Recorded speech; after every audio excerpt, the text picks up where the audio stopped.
Lost in Paris. Sophie had dreamed of visiting Paris ever since she was a little girl. She often imagined herself walking along the quiet streets, sitting in small cafes, and looking at beautiful art in old museums. When her family finally planned a vacation to Paris during the summer, Sophie felt both excited and nervous. This trip was very important to her because she wanted to see the famous landmarks and experience the lively Parisian culture. Her parents told her that even if things did not go exactly as planned, every moment was a chance to learn something new. On the first day of her trip, Sophie and her family arrived at a busy train station in the heart of Paris. The station was full of people speaking French, and the sound of announcements filled the air. With her small suitcase in hand and a map tucked in her bag, Sophie set out with her family to explore the city.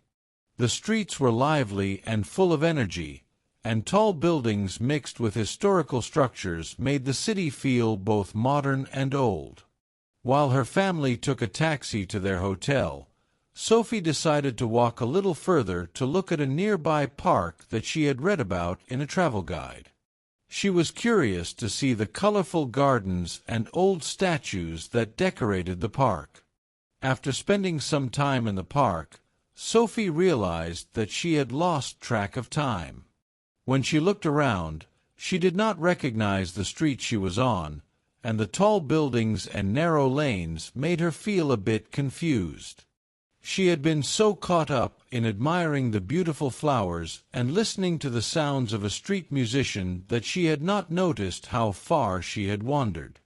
With a small frown on her face, Sophie pulled out her map and tried to find a familiar landmark. However, the map was written in French, and some of the street names were hard for her to understand. Soon, Sophie began to feel worried because she could not remember the way back to the hotel where her family was waiting. Sophie decided that she must find help. As she walked slowly down the cobbled street, she looked at the small shops and cafes for someone who might speak a little English. Finally, she saw a friendly-looking woman standing at the door of a little bakery. Sophie gathered her courage and walked up to the woman. In a soft voice she said, "Excuse me, I am lost. Can you help me, please?" The woman smiled kindly and answered in slow, clear French, "Bien sûr, mademoiselle. Where do you need to go?" Although Sophie did not understand everything, the gentle tone of the woman made her feel safe. She pointed to the map and tried to show the woman the hotel's location. The woman listened carefully and then replied in simple words, "You need to take this street and then turn left at the next corner. Follow the signs and you will see a big red door. That is your hotel." The woman then gave Sophie a small card with the address and a few helpful phrases in English and French.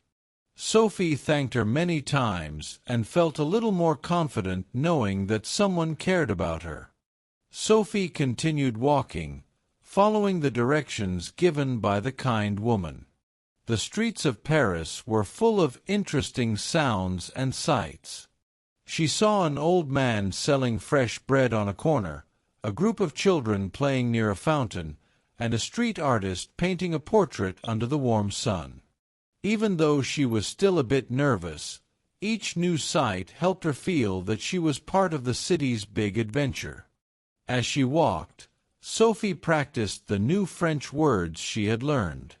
She repeated bonjour when she passed by shopkeepers and said merci to those who smiled at her. Slowly, the city began to seem less intimidating and more like a place of small miracles and friendly faces. After a while, the narrow street opened up to a wide boulevard lined with trees and cafes. Here, Sophie recognized a sign with a red door, just like the one the kind woman had described. Feeling relieved, She hurried toward the building. When she reached the hotel, she found the front door and stepped inside the quiet lobby. The hotel staff greeted her warmly and helped her call her family. Soon, Sophie's worried feelings turned into joy when she saw her parents waiting in the reception area. They hugged her tightly, relieved that she was safe.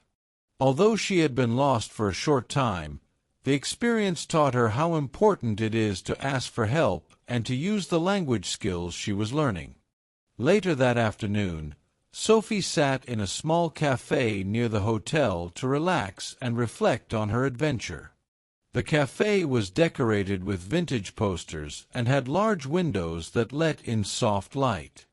As she sipped her hot chocolate, she listened to the gentle music playing in the background and thought about the kind woman who had helped her earlier.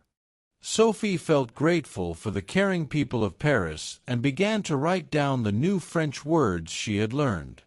She wrote words like bonjour, merci, and s'il vous plaît in her travel journal, hoping to remember them for her future visits. The experience of being lost had turned into a lesson in language, culture, and trust. During the next few days, Sophie took more chances to explore Paris on her own.